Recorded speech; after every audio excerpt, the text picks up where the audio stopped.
Hello again, everybody.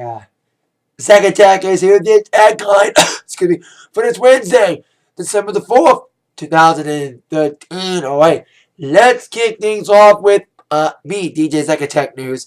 I had a gig Monday night, once again DJing at Jefferson Street Pub, the second week of my Monday residency down there.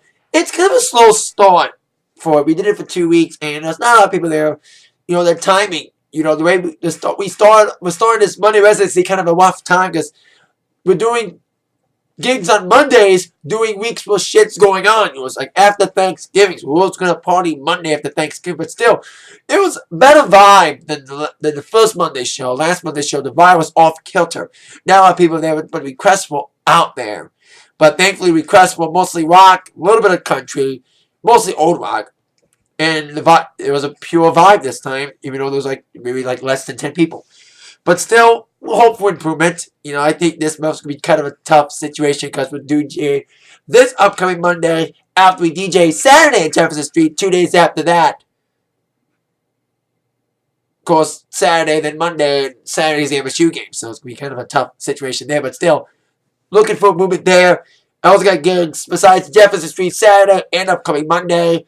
I got Power on Friday for the Christmas dance, 5 years in a row, and also Lanny Miller's Restaurant on Sunday. I'm your Billboard number ones. Well, we have a new number one album. As I predicted, One Direction's Midnight Memories debuted at number one this week with 500,000 copies. They made a huge accomplishment today. They are the first group in Billboard history to debut at number one with the first 3 albums. Take Me Home and Up All Night debuted at number one within a year.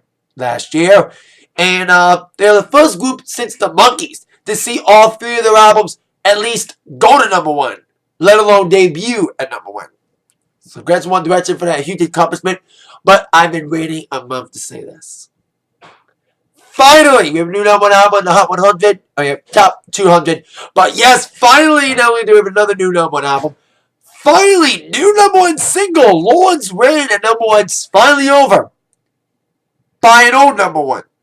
Back at number one single, Wrecking Ball, Miley Cyrus is back at number one, ending Lorde's 9-week reign. I think Miley's Wrecking Ball was the one song that Lorde kicked off to be number one. Or was it War? I forgot which one she kicked off.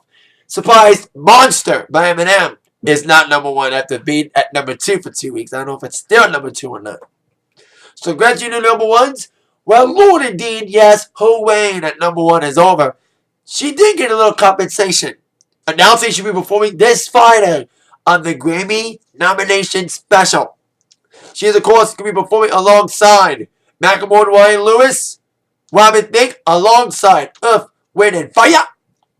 Also, Keith Urban's performing, Taylor Swift will be performing from Australia, and Katy Perry from, I think, London, I forgot. And, of course, the nominations comes this Friday, and, of course, announce the nominees on Friday. I will make only one prediction for the award. My prediction for Record of the Year. I predict Record of the Year nominees would be Royals, War, Wrecking Ball, Mirrors, and Bloodlines. And a 6 now, like an oddball, like a Bon Iver or something stupid like that to get the indie fans happy. So it won't be all mainstream Record of the Year nominees. Besides that, keeping with the Grammy theme, news on several Grammy winners. First off, Metallica. Metallica announced yesterday through the promoters, C3, that of course Metallica's been announcing European tour dates for the last couple of weeks, which sparked speculation about the future of their festival, Orion. Orion had been doing it for 2 years, Metallica has. Last year was in New Jersey. This year was in Belle Isle, Detroit. I was hoping to go, but a combination of a gig day, weekend, and shitty acts besides Metallica and the Chili Peppers didn't make me want to go. And unfortunately, I was hoping to see them at Orion this year, but that's not happening. They announced, the promoters saying that due to Metallica's busy European tour schedule and financial reasons, Orion will not take place in 2014. Anywhere. Not even in Detroit. Now, they're saying that they're not sure about anything in 2015. Not only are they not sure about doing Orion again in 2015, They're also not sure if it's even going to be in Detroit if it does come back in 2 years. That's kind of sad news for Detroit. You know, it's kind of hurt them. I heard they were trying to put a lease on Belle Isle for 3 years for this festival, but I don't care how that pays out. But, you know, for the fans, you know, I don't want to go to Europe to see Metallica. You know, maybe Metallica can make up for it by doing like maybe a one-off show in America. Maybe a couple shows in America, a couple one-off shows. But I don't think so. So we'll see what Metallica does for American fans to compensate for not doing Orion. Because I know a lot of fans travel to Orion, so I wonder how they're going to make up to American fans. But till then, Orion Festival is not happening this year for 2014. Speaking of events in 2014 involving Grammy winners, Lady Gaga. Speaking of a weird year for her, she of course canceled the last half of the Bonus Way Ball due to a hip injury. The ARTPOP debuted #1, but with a thud. Her single Applause didn't do too well. And also, Thanksgiving special was a ratings disaster in comparison to Garth Brooks' special that aired the next day.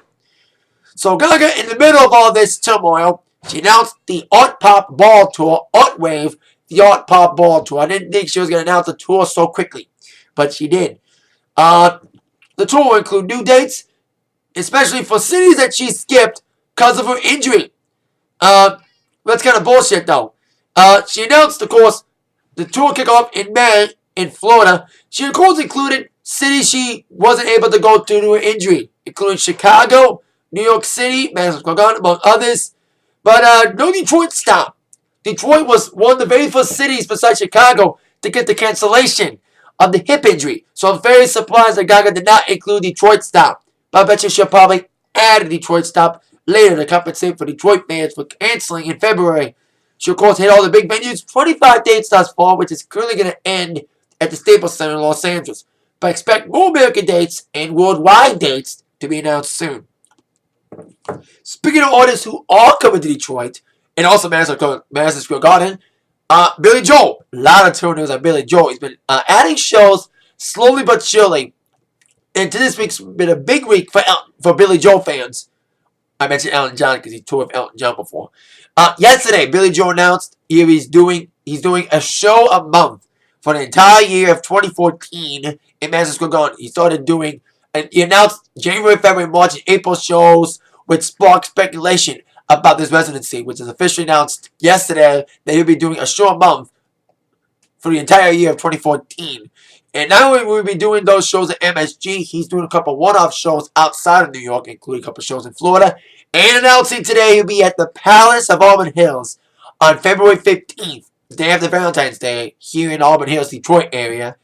Tickets go on sale next week for the Detroit show. Tickets start about $35 without the fees, $48 with the fees. So it's a good price to see Billy Joel. I saw Elton John on Friday.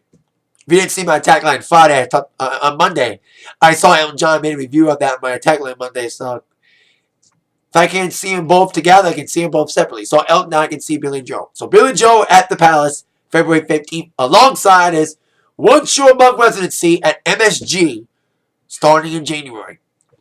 Now, we're going to end today's Atakline with Modern Family. Yes, and the one we call Modern Family is back after the hiatus. They weren't on last week because of Thanksgiving break. The last episode I did 2 weeks ago was a great, funny episode last week, 2 weeks ago. And I can't wait to see the new one tonight, to see him come back. Maybe a few more episodes before the end of the year, before the Christmas break. Can't wait to see Modern back tonight at 9, 8 Central on ABC. That is it for this Atakline for today. See you all later. With that in mind, you've all been attacked by the news from Zach. Thank you all so much for watching. See ya. Yeah.